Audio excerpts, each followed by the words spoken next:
अस्सलाम वालेकुम।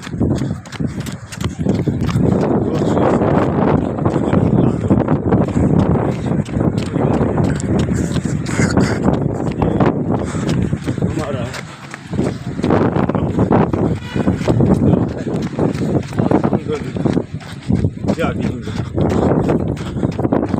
तो बेटे आए हुए, ये बेटा मेरे साथ है।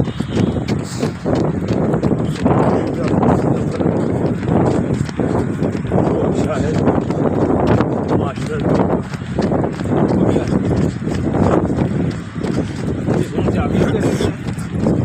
वो इस टाइम आया था,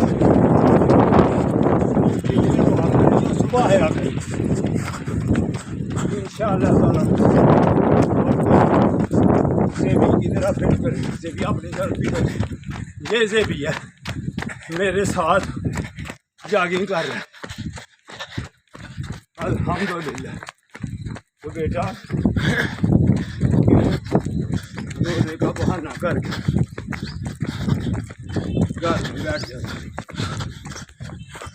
जिन्होंने आना होता है वो आते हैं अल्लाह की मेहरबानी से,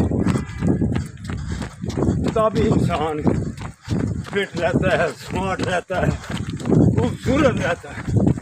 तंदुरुस्त और तबाह ना रहता है तो अस्पतालों से बच जाता है।